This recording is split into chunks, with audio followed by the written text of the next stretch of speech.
I know there are a lot of videos out there on YouTube which talk about videos you should read or definitely need to read. And inevitably, they're going to be some sort of productivity life hack stuff where they're like, the one book you should read is Meditations by Marcus Aurelius. And I mean, really? Everybody? Really? So I'm aware of the irony of making this video, right? However, I would like to put forth my own suggestion. And that suggestion is The Choice by Edith Eger. Edith Eger is a survivor of Auschwitz. She went in 1944 when she was 16. This book follows her story, not only while she was at the camp, but also afterwards, when she moved to the US and built a new life for herself there. Part of what makes this book extraordinary is not only what she survived, but what she went on to do and how she used that experience. She went on to become a psychologist who specialised in post-traumatic stress. In fact, much of the book isn't even about the author's story, it's about her patients and how she's helped them in the struggles in their own lives. Now you might be thinking, this is pretty heavy, and it is. The main thing I can say about this book really is that, in some sense, it's a masterclass in empathy. The first 10 pages alone are so densely packed with wisdom that even if you just read that, you would have gotten something incredible out of this book. Here, let me read you this bit, which starts on page 10. One morning, I saw two patients back to back, both mothers in their 40s. The first woman had a daughter who was dying of haemophilia. She spent most of her visit crying, asking how God could take her child's life. I hurt so much for this woman. She was absolutely devoted to her daughter's care, and devastated by her impending loss. She was angry, she was grieving, and she wasn't at all sure she could survive the hurt. My next patient had just come from the country club, not the hospital. She, too, spent much of the hour crying. She was upset because her new Cadillac had just been delivered, and it was the wrong shade of yellow. Now, at this point, you might be thinking, like I did, Edith Eger survived Auschwitz. She's probably going to tell this woman who's crying over the Cadillac to have a bit of perspective, right? Surely that's the right answer here. And this is what the book says. On the surface, her problems seemed petty, especially compared to my previous patient's anguish over her dying child. But I knew enough about her to understand that her tears of disappointment over the colour of her car were really tears of disappointment over the bigger things in her life that hadn't worked out the way she had hoped. A lonely marriage, a son who had been kicked out of yet another school, the aspirations for a career she had abandoned in order to become more available for her husband and child. Often, the little upsets in our lives are emblematic of the larger losses. The seemingly insignificant worries are representative of greater pain. Can you even imagine having that much empathy? I realized that day how much my two patients, who had appeared so different, had in common, with each other and with all people everywhere. Both women were responding to a situation they couldn't control in which their expectations had been upended. Both were struggling and hurting because something was not what they wanted or expected it to be. They were trying to reconcile what was with what ought to have been. Each woman's pain was real. Each woman was caught up in the human drama, that we find ourselves in situations we didn't see coming and that we don't feel prepared to handle. Both women deserved my compassion. Both had the potential to heal.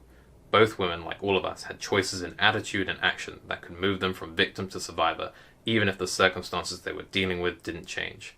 Survivors don't have time to ask, why me? For survivors, the only relevant question is, what now? Here are some other bits. Again, first 10 pages. If you ask me for what the most common diagnosis among the people I treat, I wouldn't say depression or post-traumatic stress disorder, although these conditions are all too common among those I've known, loved, and guided to freedom. No, I would say hunger. We are hungry. We are hungry for approval, attention, affection. We are hungry for the freedom to embrace life and to really know and be ourselves. I also want to say that there is no hierarchy of suffering. There's nothing that makes my pain worse or better than yours. No graph on which we can plot the relative importance of one sorrow versus another. People say to me, things in my life are pretty hard right now, but I have no right to complain. It's not Auschwitz. This kind of comparison can lead us to minimize or diminish our own suffering. Being a survivor, being a thriver, requires absolute acceptance of what was and what is.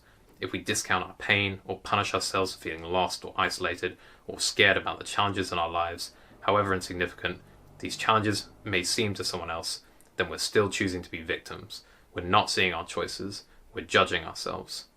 I don't want you to hear my story and say, my own suffering is less significant. I want you to hear my story and say, if she can do it, then so can I. Still the first 10 pages. Literally page 10. So, why should you read this book? Because it's about empathy. Not only for yourself, but also for others. And as Edith says, everyone's got pain.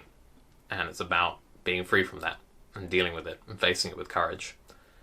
So I guess this book is for anyone who's faced any hardship in their life, right? I think there are a lot of these books where there's a sense of, can you trust the approach that's being offered, right? Whereas I feel like this, Edith's career and experiences serve as their own authority. It's a very powerful book, and I read it a few years ago, and I regularly revisit it as a sort of reminder to get out of the sort of headspace of you should be doing better, your troubles are nothing compared to anyone else.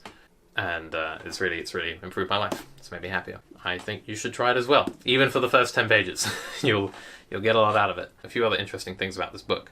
It was first published, at least according to this book, in 2017, which would have made Edith around 89 years old at the time. And since then, she's written another book and has been going on a lot of different podcasts, which is just incredibly awesome in itself, right? Just sort of shows that it's never too late. She also makes a lot of reference to the work of Viktor Frankl. You might have heard of Viktor Frankl's Man's Search for Meaning. And this is a book which she writes about reading in her book and how that affected her and was a big part of her recovery journey. So if you do read this, then certainly Man's Search for Meaning by Viktor Frankl is worth checking out as well. Edith Eger more recently published The Gift as a sort of follow-up, which focuses more on the lessons that she has learned in her life and also through practice more directly. And miraculously enough, we also have another book from Viktor Frankl, which was published recently, which was made out of some lectures he gave very soon after getting out of the camps. So, four incredible books, but certainly if I had to pick one, this would be my one book I think you should read. Let me know what books have had a huge impact on your life. Have you read this? What did you think of it? Would love to hear. I'm always on the hunt for good books. I'm just extremely grateful to have encountered this book and that Edith Eger has been generous enough to share her own experiences and empathy and courage. It's really quite something. So, yeah, thanks for watching.